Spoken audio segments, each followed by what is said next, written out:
नमस्कार, आप देख रहे हैं के न्यूज। मैं हूं आपके साथ सोनी चौहान। देवभूमि के दंगल में आपका स्वागत है। बात देवभूमि के दंगल में कांवड़ की तैयारी, मॉनसून भारी।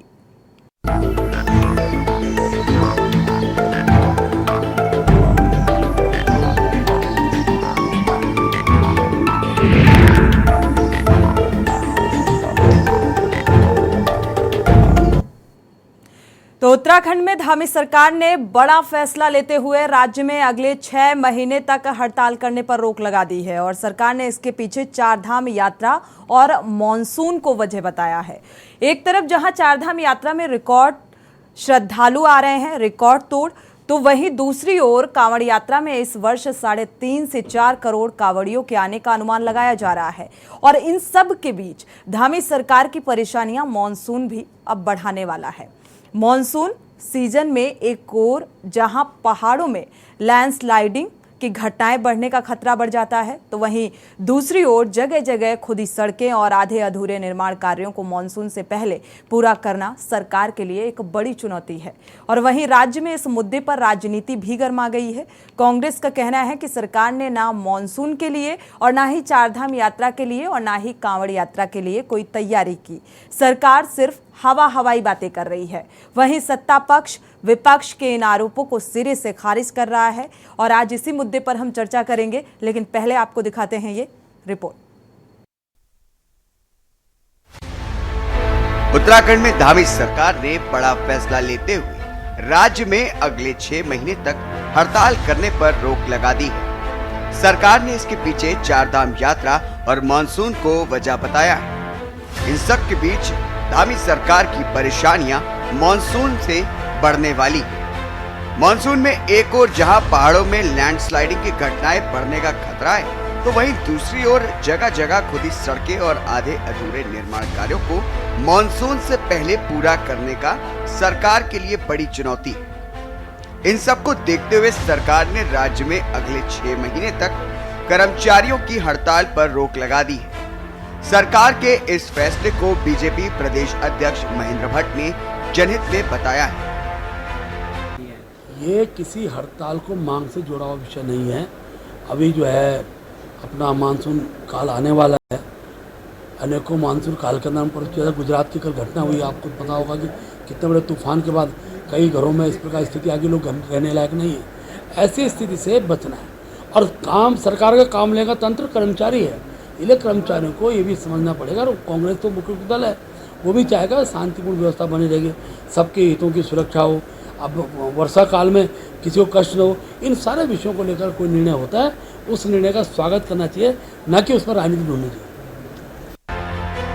एक तरफ जहां सरकार कर्मचारियों की हड़ताल पर 6 महीने तक रोक लगाने के फैसले को जनहित में बता रही है, तो दूसरी ओर सरकार के इस फैसले को विपक्ष ने कर्मचारियों की आवाज को दबाने का फैसला बताया है। कांग्रेस, आम आदमी पार्टी और यूकेडी समेत सभी विपक्षी दलों ने सरकार के इस फैसले को तानाशाही वाला फैसला बताया है। इसके साथ ही कांग्रेस का कहना है कि सरकार ने न मॉनसून के लिए, न चारधाम यात्रा के लिए और न ही कांवड़ यात्रा के लिए कोई तैयारी की है। सरकार सिर्फ हवाई बातें कर रही है। निश्चित तौर पर देखिए, कर्मचारी अपनी मांगों को लेकर के लंबे समय से संघर्ष करते हैं। अभी ओपीएस की मांग को लेकर भी आप देखिए कि पूरे देश के अंदर कर्मचारी आंदोलन कर रहे हैं। उत्तराखंड में यह आंदोलन लगातार जोर पकड़ रहा है और दूसरे सभी विभागों के कर्मचारियों की अपनी अपनी अलग अलग मांगे हैं। सभी कर्मचारी अपनी मांगों को लेकर के मुखर हैं। अब सरकार के पास इंटेलिजेंस इनपुट है कि जो है कर्मचारी अपनी मांगों के लिए सड़क पर उतर सकते हैं। इसीलिए कर्मचारियों को जो है दबाने के लिए इस प्रकार का नियम लागू कर दिया कि 6 माह तक कोई भी कर्मचारी हड़ताल नहीं कर सकता। इस रूप में देखे जाएगा, बीजेपी का आपको सब पता है कि इस समय हर जगह में बीजेपी दादागिरी में से चल रही है। इनकी गवर्नमेंट जैसे राजनीति की तरीके से चलनी चाहिए, लोकतंत्र बिल्कुल इन्होंने ख़त्म कर दिया है। तो ये जो मनमानी कर रहे हैं बेचारे सरकारी कर्मचारियों के साथ भी, कोई छुट्टी पे नहीं जाएगा, कोई हड़तालें नहीं करेंगे, कोई अपनी डिमांडें रखेंगे नहीं। अब मानसून भी आ रहा है 24-25 जून से, उसकी भी कोई व्यवस्था नहीं है। ऑल वेदर रोड है, तो वहाँ पे रास्ते खराब हो जाएंगे, उसके बारे में भी कुछ सोचा ही नहीं इन्होंने। कोई तैयारियां नहीं कर रहे। ये सिर्फ देख रहे हैं कि अभी यूपी में इलेक्शन चलेंगे, राजस्थान में चलेंगे, ये वहाँ जा रहे, दिल्ली जा रहे, दिल्ली मीटिंगें कर रहे, इनके बारे में सोच रहे हैं। उत्तराखंड की जो हमारा जहाँ से हमारा स्रोत है पर्यटन विभाग का और के चार धाम यात्रा का, जहाँ से हमारी ये चलती है, उसके बारे में सोच ही नहीं रहे। ये सिर्फ राजस्थान, यूपी, इनके बारे में सोच रहे हैं, बंगाल के बारे में सोच रहे हैं। जहाँ जहाँ इलेक्शन है, इनको इस समय 24 का टारगेट इन्होंने अपना पूरा सोच रखा है। एक तरफ जहां चारधाम यात्रा में रिकॉर्ड श्रद्धालु आ रहे हैं, तो वहीं दूसरी ओर 4 से 15 जुलाई तक होने वाली कांवड़ यात्रा के लिए भी पुलिस प्रशासन ने तैयारी पूरी कर ली है। डीजीपी अशोक कुमार ने बताया कि इस बार 3.5 से 4 करोड़ कांवड़ियों के आने के अनुमान है। ऐसे में कानून व्यवस्था, यातायात सहित तमाम तरह की दिक्कतों को देखते हुए कांवड़ क्षेत्र को 12 सुपर जोन, 32 जोन और 130 सेक्टर में बांटा गया है। साथ ही डीजीपी का कहना है कि जाम से निपटने के लिए पुलिस प्रशासन ने प्लान तैयार किया है, जिससे जाम के झाम से निजात मिल सकेगी। कुल मिलाकर के धामी सरकार के सामने कई बड़ी चुनौतियां खड़ी हो गई हैं। सवाल ये है कि जब कांवड़ यात्रा से पहले ही राज्य में जबरदस्त जाम और अव्यवस्थाएं देखने को मिल रही है, तो कांवड़ यात्रा के शुरू होने के बाद क्या होगा, इसका अंदाजा लगाया जा सकता है। वहीं धामी सरकार एक तरफ जहां कर्मचारियों की हड़ताल पर रोक लगाकर इस फैसले को जनहित में बता रही है, तो दूसरी तरफ जगह जगह खुदी सड़कें, आधे अधूरे काम, आखिर क्यों बरसात से पहले ये काम नहीं कराए गए। Uttarakhand desk report. तो धामी सरकार की मुश्किलें अब बढ़ती नजर आ रही हैं। हालांकि धामी सरकार ने एक फैसला लिया है कि अब 6 महीने तक कोई भी कर्मचारी हड़ताल पर नहीं रहेगा, और ये फैसला लिया है क्योंकि कर्मचारी पिछले दिनों देखा गया है कई मांगों को लेकर अपनी कई विभागों के कर्मचारी हड़ताल पर थे, सड़कों पर उतर आए थे। ओपीएस की मांग, तमाम ऐसी मांगे थीं जिसको लेकर हड़ताल पर थे। सरकार और कर्मचारियों के बीच ठनी थी और अब सरकार का ये फैसला निकलकर सामने आया है। एक तरफ चारधाम यात्रा, और ये फैसला जनहित में बताया जा रहा है। ये कितना जनहित में है, क्योंकि चारधाम यात्रा को लेकर रिकॉर्ड तोड़ श्रद्धालु देवभूमि का कर चुके हैं। दूसरी तरफ अब कांवड़ यात्रा की भी शुरुआत होने वाली है 15 जुलाई से। तो ऐसे में ये देखना होगा, क्योंकि विपक्ष लगातार सवाल खड़े कर रहा है, और विपक्ष के जो सवाल हैं अव्यवस्थाओं को लेकर हैं, और उन अव्यवस्थाओं को कितना चुस्त और दुरुस्त किया जा सकता है धामी सरकार के द्वारा, क्योंकि चुनौती बड़ी है और मौसम और मॉनसून भी आने वाला है। इसी को लेकर आज देवभूमि के दंगल में हम चर्चा करेंगे। खास मेहमान से आपका परिचय करा देते हैं। संजीव वर्मा जी हैं, प्रदेश प्रवक्ता हैं बीजेपी के। स्वागत है आपका इस चर्चा में शामिल होने के लिए। आशीष नौटियाल जी हैं, प्रदेश प्रवक्ता कांग्रेस के। आपका भी स्वागत है इस चर्चा में शामिल होने के लिए। संगीता शर्मा जी, आम आदमी प्रवक्ता, आपका भी स्वागत है। आप पार्टी से हैं, आपका भी स्वागत है इस चर्चा में शामिल होने के लिए। शांति प्रसाद भट्ट हैं, यूकेडी नेता, आपका भी स्वागत है इस चर्चा में शामिल होने के लिए। उदिता घड़ियाल जी हैं, समाज सेवी हैं, आपका भी स्वागत है इस चर्चा में शामिल होने के लिए। शुरुआत कर लेते हैं संजीव वर्मा जी से, क्योंकि विपक्ष एक साथ कई सवाल खड़े कर रहा है।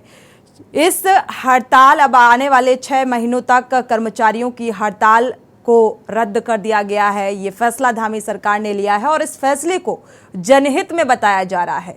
कैसे ये जनहित में फैसला है, इस चीज को जरा साफ कर दीजिए संजीव वर्मा जी। सोनी जी, देखिए, 6 माह तक जो कर्मचारियों की हड़ताल और प्रदर्शन के ऊपर रोक लगाई गई, इस समय चारधाम यात्रा हमारी पीक पर है। अभी तक 20 लाख से अधिक श्रद्धालु चारधाम में दर्शन कर चुके हैं। 2022 में 44 लाख के आसपास श्रद्धालुओं ने दर्शन किए, और आने वाला समय मानसून का है। उत्तराखंड की भौगोलिक स्थिति परिस्थितियों से मैं सोचता हूँ सभी लोग वाकिफ हैं, और जिस तरह से आपदाओं का और उत्तराखंड का एक लगातार एक नाता जैसा रहा है, क्योंकि बरसात का मौसम होता है तो लगातार लैंडस्लाइडिंग होती है, और कई जगह बादल फटने की घटनाएं, दुर्घटनाएं होती, जिनकी रोकथाम के लिए और तमाम जनता की जान माल की हिफाजत के लिए तमाम एसडीआरएफ, एनडीआरएफ की हम लोगों ने, हमारी सरकार ने पहले से पूरी तरह से व्यवस्था की है। और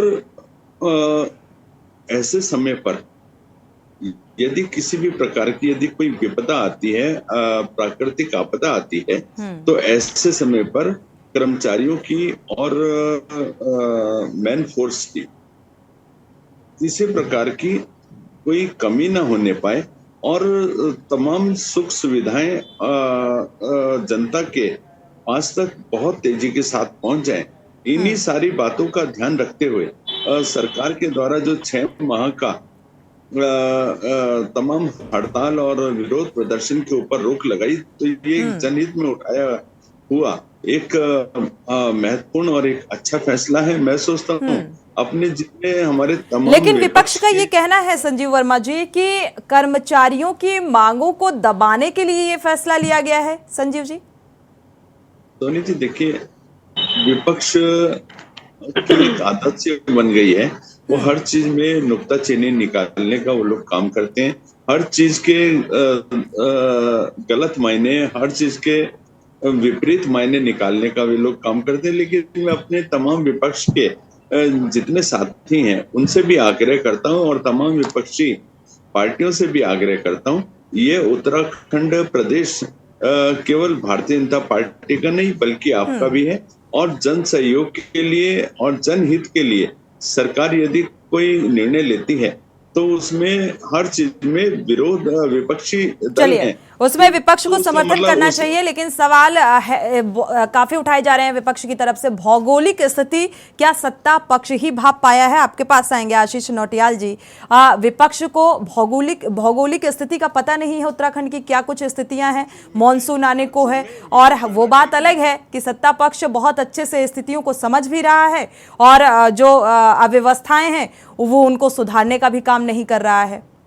आशीष नौटियाल जी, देखिए मैडम, सत्ता पक्ष इस समय पूरा तानाशाह हो चुका है, पूरा तानाशाही रवैया अपना रहा है। आपने देखा होगा पीछे हमारा जो धरना स्थल था, परेड ग्राउंड में था, जिस धरना स्थल को उठा के खत्म करने के लिए इन्होंने कितना बिहार कहाँ शायदा रोड के पास कर दिया, जहाँ रात को सांप वगैरह भी आते हैं। तो इन्होंने धरने प्रदर्शन, तो आने वाले टाइम में पूरे भारतीय जनता पार्टी रही तो सबको विपक्ष पे, धरना प्रदर्शन पे, सब पे रोक लगा देंगे। ये तो इनकी आदत है और ये करना चाहते हैं और कर रहे हैं। ये सब रवैया सब दिख रहा है। दूसरा मैडम देखें, इनका पूरा ध्यान, जो अपना ध्यान जो भारतीय जनता पार्टी के नेताओं का है, वो इनका महाजनसंपर्क अभियान में है। इनको 2024 दिख रहा है, इसके अलावा इनको कुछ नहीं दिख रहा है। ये 2024 की तैयारी में पूर्ण रूप से लग चुके हैं और इसके अलावा इनको कुछ नहीं दिख रहा है। अगर इन्होंने व्यवस्थाएं बनाई होती तो आज स्थिति ना आती कि नहीं बोलना पड़ता। तो 2024 तो आपके लिए भी है, आप उन अव्यवस्थाओं को मुद्दा बनाइए। हम तो देखें, आज हम बात आवाज तो उठा रहे हैं, लेकिन और बुलंदी के साथ मुझे लगता है बुलंद करनी चाहिए इन अव्यवस्थाओं को लेकर। आप देखें, जब से माननीय करण महाराज जी अध्यक्ष बने हैं, उन्होंने किसी भी मुद्दे को छोड़ा नहीं है, चाहे वो मुद्दा कोई भी मुद्दा हो, चाहे अंकिता हत्याकांड हो, चाहे विधानसभा भर्ती घोटाला हो, चाहे कोई भी इनका यहाँ जो छात्रों के साथ इन्होंने लाठीचार्ज का मामला हो, हर मुद्दे पे बहुत बढ़ चढ़ के, बहुत ज्यादा आगे बढ़कर उन्होंने बोला है। और अपने स्तर पर देखिए, हम लोग सिर्फ चुनावी पार्टी नहीं है कि हम 2024 को टारगेट लेके चले। हम लोग जनता की पार्टी हैं और जनता के साथ देंगे, जनता के साथ रहेंगे। जनता खुद समझेगी, जनता खुद समर्थन देगी। इसकी कोई जरूरत नहीं है कि हम लोग जाके जिस तरह ये बता रहे हैं, और बताएंगे भी निश्चित ही। जब 2024 के चुनाव आएंगे तो हमारे भी कार्यकर्ता बताएंगे इनकी खूबियों को कि इन्होंने क्या किया और कांग्रेस ने क्या किया, कांग्रेस ने अपने वक्त में किस तरह काम किया, कांग्रेस ने कैसे संस्थाओं को बनाने का काम किया। अगर आज ये लोग अगर जो छुट्टियां निरस्त कर रहे हैं तो उन लोगों की कर रहे हैं जो सरकारी कर्मचारी हैं। और आपकी तो मंशा ऐसी है कि आप सरकारी डिपार्टमेंट ही खत्म कर देंगे, फिर किसकी छुट्टियां निरस्त करेंगे, किसकी ड्यूटियां लगाएंगे? तो इन लोगों की मंशाएं जो है अपने आप में सही नहीं है और बहुत बुरा हाल है। चलिए, मंशा पर संदेह है। संगीता शर्मा जी, आपके पास आएंगे। क्या आपको भी बीजेपी की मंशा में संदेह नजर आता है? जिस तरीके से ये फैसला लिया गया है, अगले 6 महीने तक जो कर्मचारी हैं वो हड़ताल नहीं कर सकते हैं। जिस तरीके से अभी बीच में पिछले दिनों देखा गया कि कर्मचारी लगातार अपनी मांगों को लेकर सड़कों पर उतर आए थे, किस लिहाज से ये फैसला लिया गया है? देखिए सोनी जी, कर्मचारी अगर हड़ताल पर उतरते हैं तो वो बेवजह नहीं उतरते। जब उनकी कुछ मांगे होती हैं तभी वो हड़ताल पर बैठते हैं और आंदोलनरत होते हैं। तो इस तरह से कह देना कि आप हड़ताल ही नहीं करेंगे 6 महीने तक क्योंकि मानसून है, ये है, वो है, तो देखिए आप उनकी मांगों को देखिए, जो जायज मांगे हैं उनको मानिए, लेकिन इस तरह से तानाशाही का रवैया अपनाना कतई भी ठीक नहीं है। और देखिए, भौगोलिक स्थिति इस प्रदेश की कोई आज की नहीं है सोनी जी। से उत्तराखंड बना उससे पहले से भी पहाड़ों की स्थिति जैसी थी वैसी है। तो इस पर आज तक कोई ऐसी योजना क्यों नहीं तैयार की गई जो एक बड़े स्तर पर कोई काम किया जा सके? तो ये भी सरकारों का एक फेल्योर ही है। और देखिए, चारधाम यात्रा चल रही है, व्यवस्थाओं की बात करें तो विपक्ष तो लगातार सवाल उठा रहा है, इनकी खुद की विधायक ने भी सवाल उठाया और उन्होंने खुद ये कहा कि मैं आंदोलन पर बैठने के लिए मजबूर हो जाऊंगी अगर वहां पर व्यवस्थाएं चुस्त दुरुस्त नहीं की गई। तो भारतीय जनता पार्टी का चाल चरित्र और चेहरा जो है वो दोहरा है। ये कहते कुछ हैं और करते कुछ हैं सोनी जी। तो बीजेपी तो कहती है हम सबका साथ सबका विकास कर रहे हैं, आप कह रही हैं आज तक बड़े स्तर पर कोई काम नहीं किया गया, कोई ऐसी जन योजना नहीं लाई गई। तमाम योजनाओं का बखान तो बीजेपी करती है कि हम जनहित में कार्य कर रहे हैं। सोनी जी, मैं योजनाओं की बात करूं तो सबसे बड़ी योजना ये बेटी पढ़ाओ बेटी बचाओ की ही बात कर लें, और एक तरफ हम दिल्ली देख लें कि आंदोलनरत हैं हमारी बहन बेटियां जो देश का गौरव है। हम योजनाओं से तरह व्यवस्थाओं और अव्यवस्थाओं का जिक्र करेंगे तो बेहतर रहेगा। योजनाएं आई लेकिन उन पर काम कितना हुआ, वो योजनाएं धरातल पर कितनी उतरी, ये सोचने की वजह है जी। तो योजनाएं तो ये बहुत लेकर के आते हैं क्योंकि उनको दिखाना होता है, उसका गुणगान करना होता है, लेकिन वो धरातल पर आकर के बिल्कुल फेल हो जाती हैं।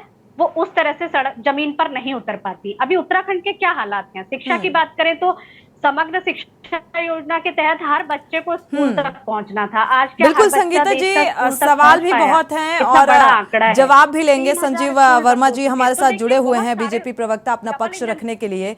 रुक कर लेते हैं यूकेडी नेता का, हमारे साथ शांति प्रसाद भट्ट जी भी हैं।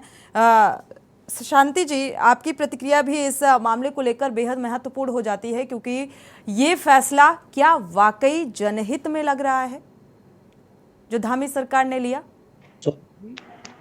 सोनी जी, यही बात समझने की है कि भारतीय जनता पार्टी अपनी नाकामी को छुपाने के लिए कैसे दूसरों के ऊपर संदेश देती है। देखिए, अभी हमारी कांवड़ यात्रा सुने होने वाली है, बरसात आने वाली है, और मैं पूछना चाहता हूं, क्या ये कर्मचारियों ने सड़कें खुदवाई हैं? मसूरी की छाती पर इन्होंने जो है जिस तरीके से खड्डे खड्डे खोद दिए हैं, आज मसूरी कृत्रिम आपदा की उसमें खड़ा हो गया, इसमें कर्मचारी दोषी हैं। आपका जोशीमठ दरक रहा है, भूवैज्ञानिक चिल्ला रहे हैं कि आपने अनियंत्रित विकास किया है जिस कारण जोशीमठ का अस्तित्व खतरे में आ गया।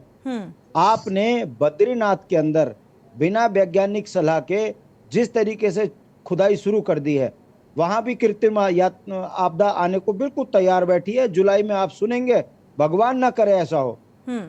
इसके लिए क्या कर्मचारी दोषी हैं? और अगर आज तक ऋषिकेश में जाम लग रहा है, नीलकंठ में जाम लग रहा है, केदारनाथ में जाम लग रहा है, ये अव्यवस्थाएं कर्मचारियों ने करी हैं। ये सरकार का फेलियर है और सरकार अपने फेलियर को छुपाने के लिए सबसे ज्यादा कमजोर हथियार होता है कर्मचारी, उसके ऊपर चला दो। अब कर्मचारी 6 महीने तक हड़ताल नहीं करेंगे, उससे क्या जाम खुल जाएगा?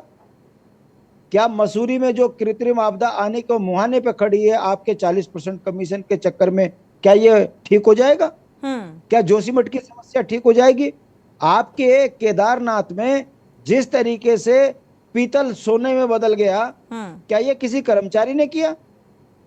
आपने केदार बाबा के यहाँ पर दिव्य और भव्य के नाम पर जो घोटाले किए, क्या ये कर्मचारी इसके दोषी हैं?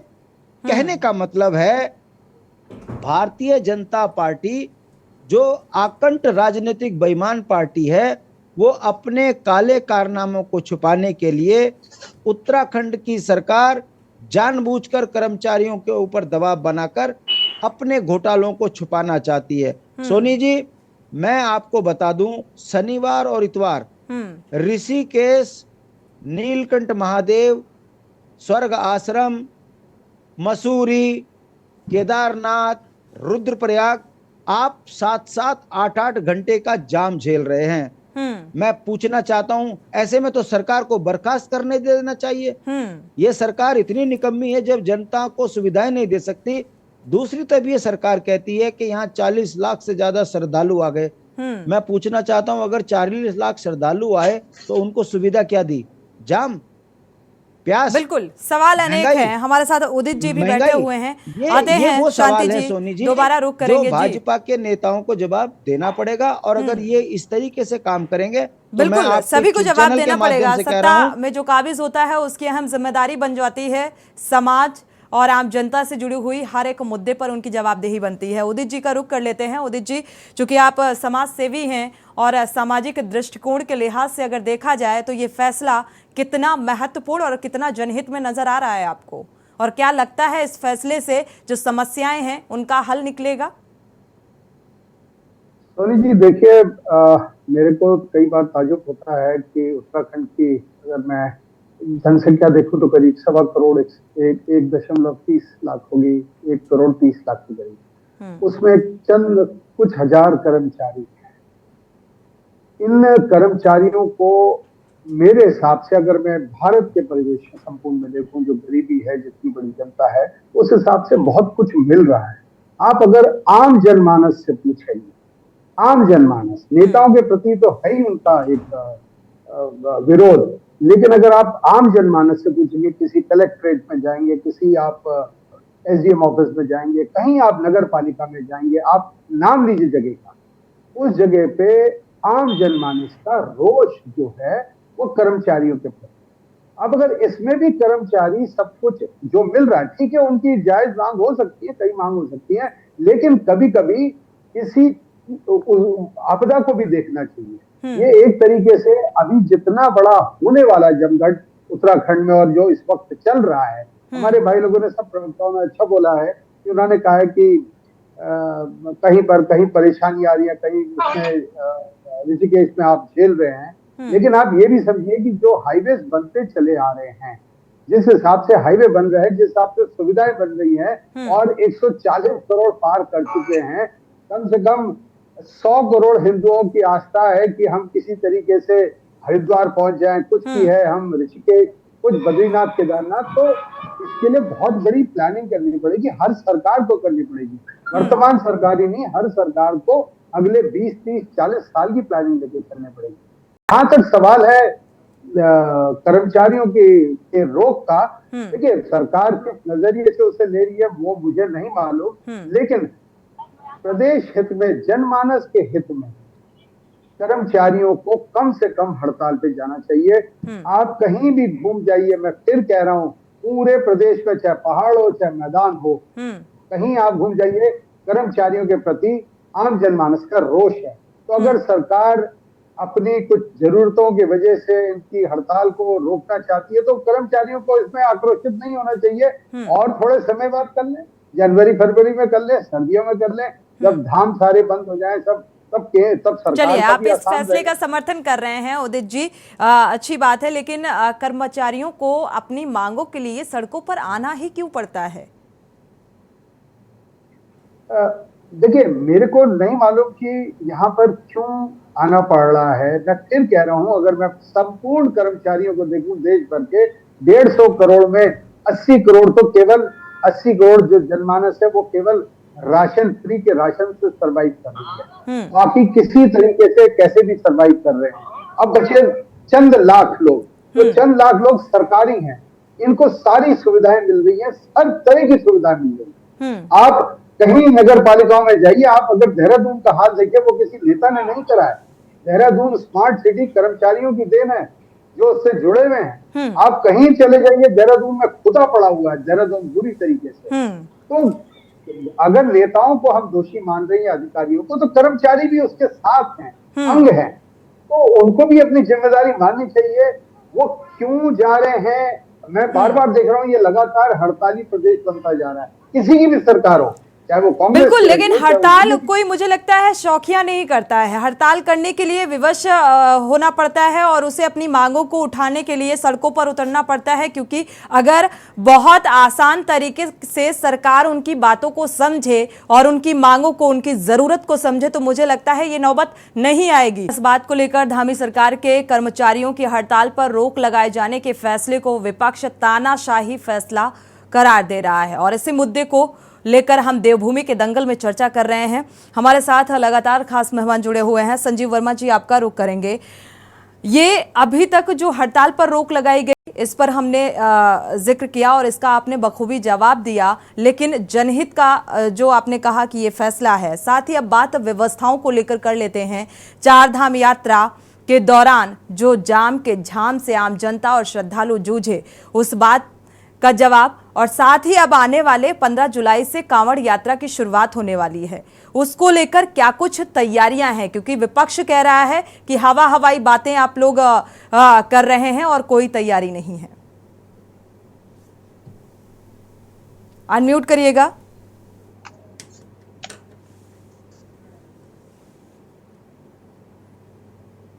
संजीव जी, आपकी आवाज नहीं मिल पा रही है, अनम्यूट कर लीजिए जी। आवाज मिल रही है? जी जी, सुन पा रहे हैं जी। सोनी जी, देखिए, मैंने अभी पहले भी बताया कि पिछले बार हमारी जो चारधाम की यात्रा थी, उसमें 44 लाख श्रद्धालुओं ने चारधाम के दर्शन किए और अभी तक 20 लाख से अधिक श्रद्धालु चारधाम यात्रा में अब चारधाम के दर्शन कर चुके हैं और मैं सोचता हूँ ये आंकड़ा पिछले बार की अपेक्षा और अधिक बढ़ने वाला है।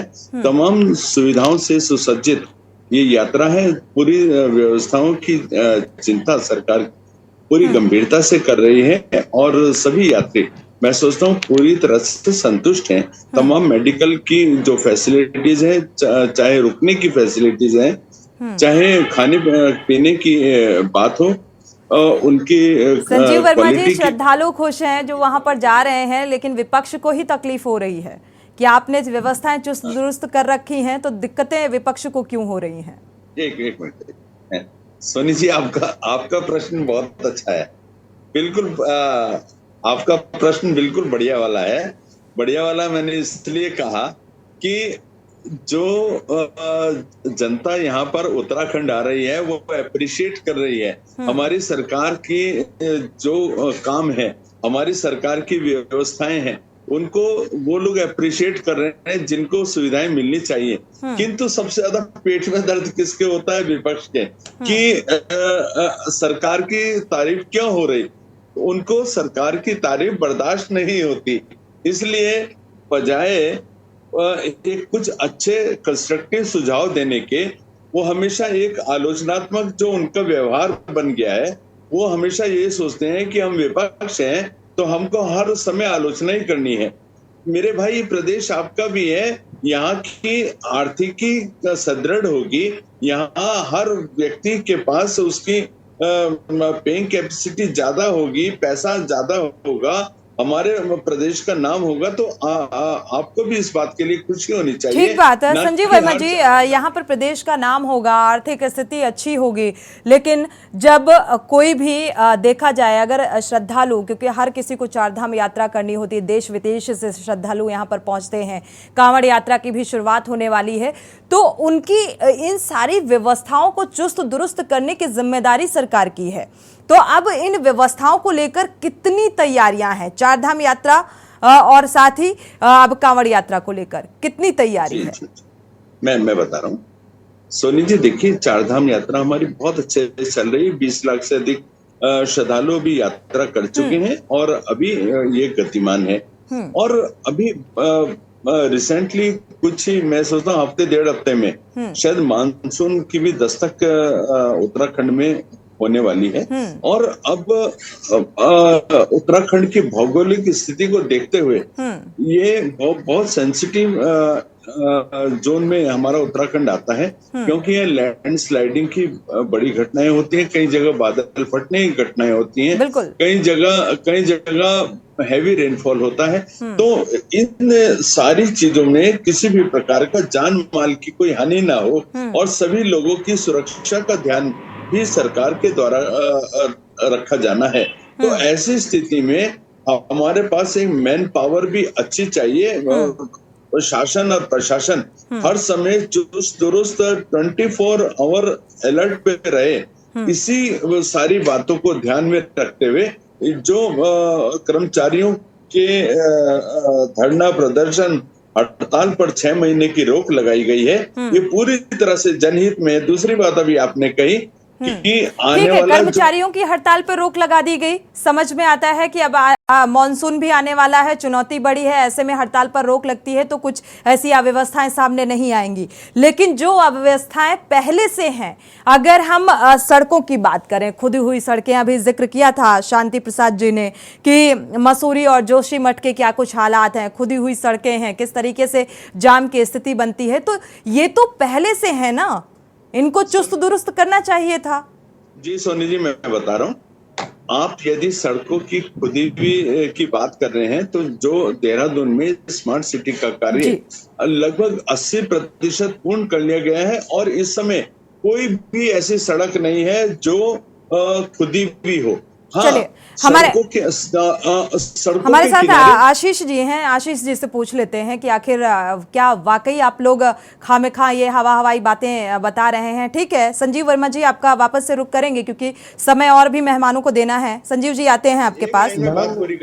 सोनी जी, सड़कों के किनारे जो हमारी पक्की नालियां, जो डक्स हैं, वो केवल उनके ऊपर काम चल रहा है और बरसात का सीजन आरंभ होने से पहले वो काम पूरी तरह से पूर्ण कर लिया जाएगा। इस बात का चलिए, बारिश से पहले पूर्ण कर लिया जाएगा। अभी तक क्योंकि काफी वक्त हो गया है, मुझे लगता है खुदी हुई सड़कों की खस्ता हालत हम पहले भी इस बात का जिक्र कर चुके हैं। आशीष जी आपके पास आएंगे।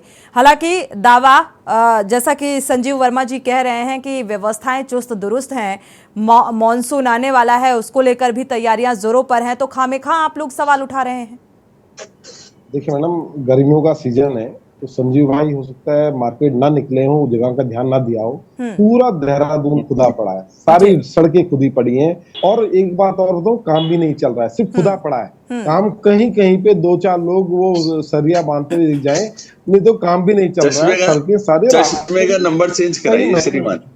पूरा चक्रौता रोड खुदा पड़ा है, इसी रोड खुदा पड़ा है, प्रिंस चौक खुदा पड़ा है, धर्मपुर कहाँ नहीं खुदा पड़ा है। और काम भी जो युद्ध स्तर पे चलना चाहिए, मेन बाजार है, आपको तो रातों रात काम बढ़ाना चाहिए, रातों रात काम ज्यादा से ज्यादा करना चाहिए, काम भी नहीं चल रहा है। तो सड़कों की हालत शाम के समय घर से बाहर भी निकलिए, रात को भी घर से बाहर निकलिए भाई, रात को घर से बाहर निकलिए, निकलते हैं, हमें गर्मी नहीं लगती, हम विपक्ष में हैं, काम चल रहा है मेरे भाई, हमें गर्मी नहीं लगती, 24 आवर काम चल रहा है, हम लोग एसी में नहीं बैठे हैं, हम लोग सुबह निकल पड़ते हैं, काम शाम तक रात तक देखते हैं। लेकिन विकास को देखने की थोड़ी आदत डाली है, किस तरह विकास को देखने की आदत डाली है। ठीक है, एक करके बोलेंगे तो बेहतर रहेगा।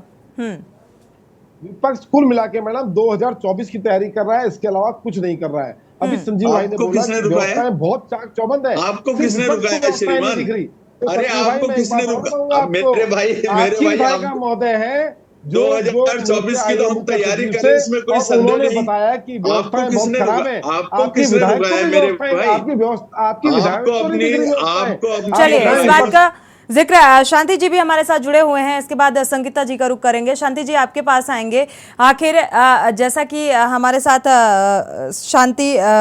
आशीष जी बोल रहे हैं कि आपके विधायक भी इस बात को उठा रहे हैं, जो खामियां हैं, जो चक्राता रोड का जिक्र कर दिया आपने, उधम सिंह नगर का पहले ही जिक्र किया और मसूरी का पहले ही जिक्र किया कि वहां पर किस किस तरीके की अव्यवस्थाएं नजर आ रही हैं, सड़कें खुदी पड़ी हैं, जाम के झाम से लोगों को 2-4 होना पड़ता है, स्थितियां बदहाल हैं। बावजूद इसके ये दावा बीजेपी का कि स्थितियां, जो व्यवस्था है वो चुस्त दुरुस्त है। ये सारा जो खुदा कांग्रेस बोल खुदा रही है, ये जो भारतीय कांग्रेस जनता बोल पार्टी रही की है, बड़ी प्रॉब्लम ये है। जो कांग्रेस बोल रही है, ठीक है, संजीव जी जवाब दीजिएगा, आपको ही जवाब देना है। शांति जी की बात सुन लेते हैं, सवाल मेरा शांति जी से है। देखिए सोनी जी, इस बात को समझने की जरूरत है कि भारतीय जनता पार्टी का झूठ में कोई जवाब नहीं है जी। आशीष भाई ने कहा है कि युद्ध स्तर पर जो है देहरादून के अंदर अव्यवस्था फैली है। मैं इसमें एक चीज और जोड़ देता हूं कि स्मार्ट सिटी के नाम पर युद्ध स्तर पर 40% कमीशन का काम भाजपा का बहुत तेजी से चल रहा है पूरे प्रदेश में। मसूरी के अंदर इन्होंने माल रोड को खोद दिया, एक ट्रक नीचे गिरा, उसमें एक आदमी की जान चली गई। ये कृत्रिम आपदा थी जो भारतीय जनता पार्टी की कमाई के कारण हुई। ऐसे ही जोशीमठ के अंदर भूगर्भ वैज्ञानिकों ने जब ये कहा है कि उत्तराखंड के जो है पर्वतीय क्षेत्र जो है जोन 5 में आते हैं, यहाँ भूकंपीय क्षेत्र है, यहाँ पर जो है विस्फोटों से कार्य ना किया जाए, किया तो जोशीमठ दरक गया। आपको पता है हम देवभूमि के लोग हैं, बद्रीनाथ धाम के नीचे इन्होंने इस कदर आज सामान्य हो चुकी है, बद्रीनाथ मंदिर का अस्तित्व खतरे में आ गया। ब्रह्म अब की ऐसे और में भय की स्थिति आपने नहीं की।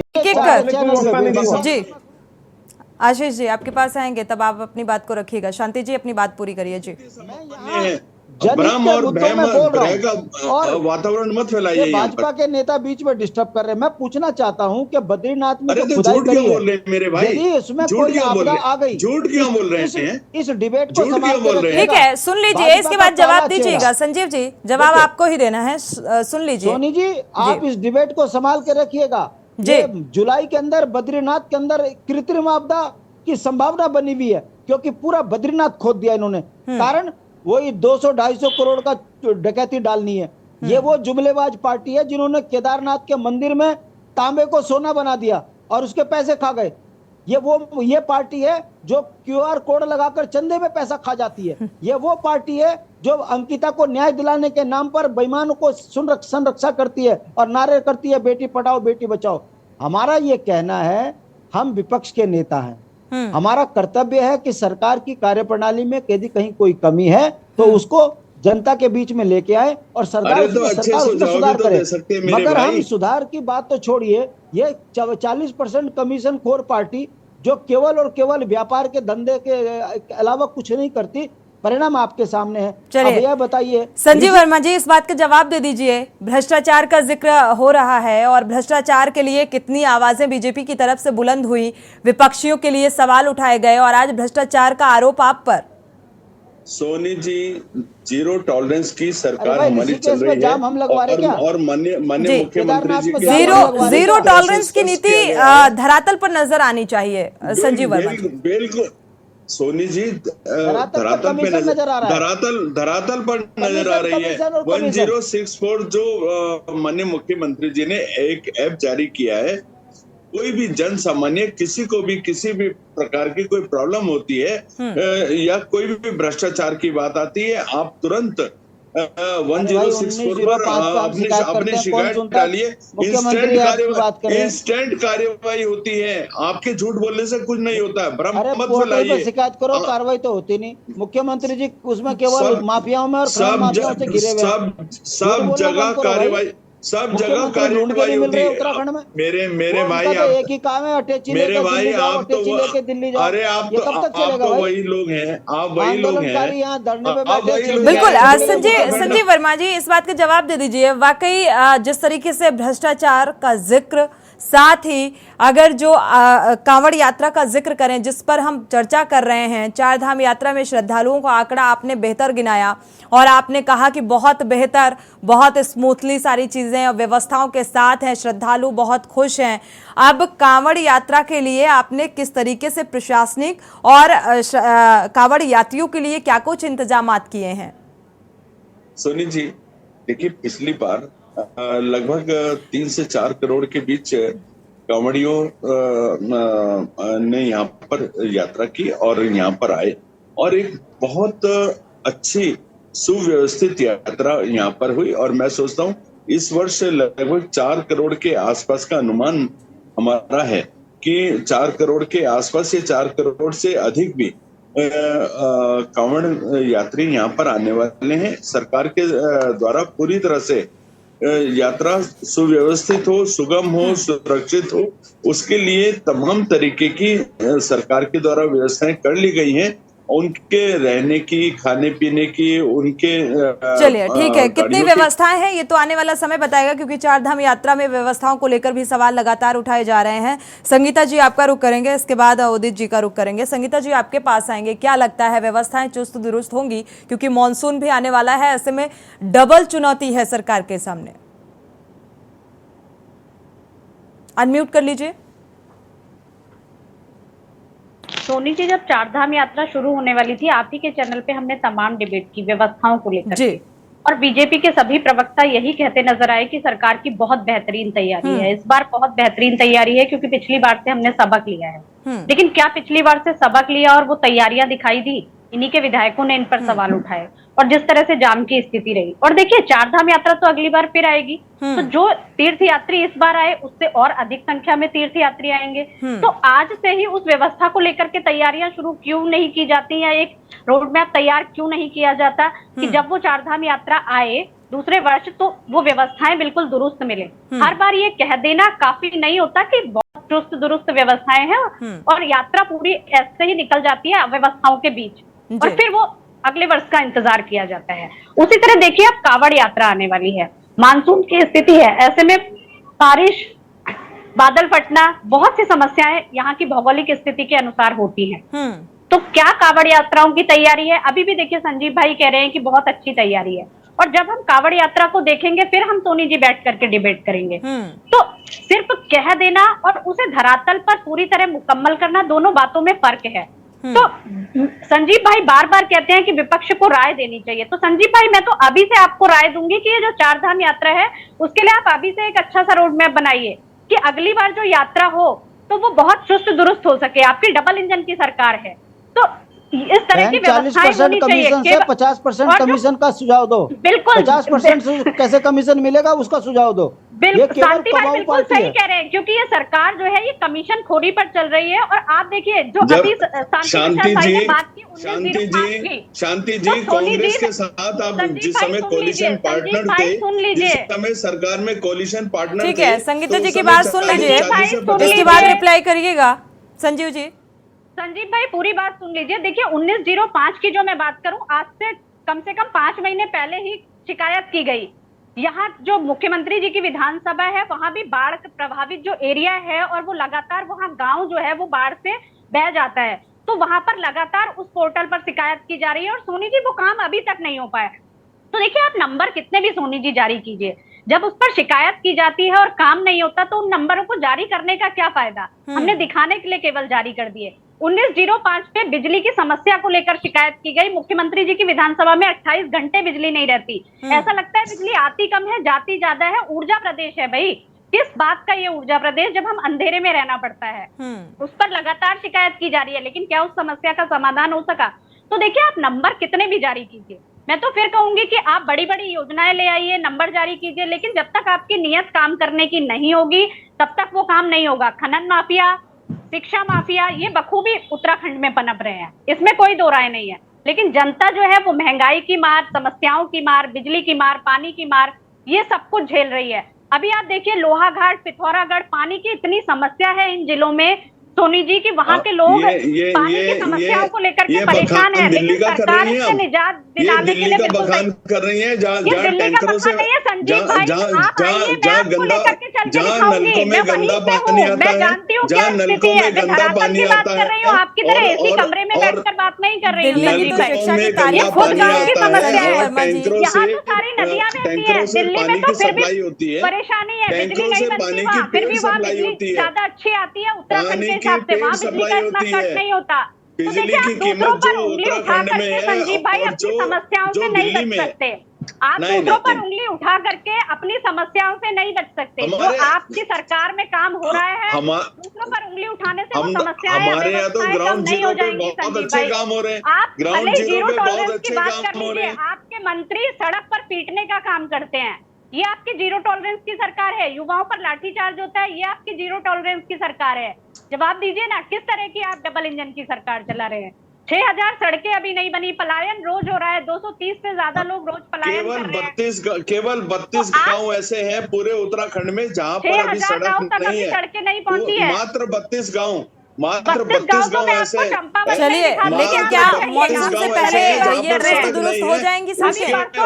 संजीव वर्मा जी, संगीता जी, आपकी बात पूरी हो गई। सड़क से कनेक्ट नहीं है, कोई भी ऐसा गांव नहीं जो सड़क से कनेक्ट नहीं है। सुन रही है संजीव भाई, बड़ा लोगों को जिनके गांव तक सड़क नहीं पहुंची है, जब वो आपका ये वक्तव्य सुनते होंगे कि आप किस तरह से चैनल पे बैठ के झूठ बोलते हैं। सरकार अच्छा काम कर रही है तो दुख आपको हो रहा है, तो हमें तो खुशी होती सरकार अच्छा काम करती, हमें इसकी एनर्जी तारीफ करने में लगानी पड़ती, आदत नहीं है ना, आपको मायना दिखाने के लिए नहीं खर्च करनी पड़ती। चलिए, विकास जहाँ होता है वहाँ पर सवाल नहीं होते। संजीव वर्मा जी, आते हैं आपके पास। हमारे साथ उदित जी भी जुड़े हुए हैं, जरा उनका रुख भी जान लेते हैं और उम्मीद को समझ लेते हैं कि आने वाले समय में अब कांवड़ यात्रा की भी शुरुआत होने वाली है, तो क्या लगता है चार धाम यात्रा में जिस तरीके से श्रद्धालु यहाँ पर पहुंचे वो व्यवस्थाएं चुस्त दुरुस्त थी, और आने वाले समय में भी क्या तैयारियां सरकार की चुस्त और दुरुस्त हैं?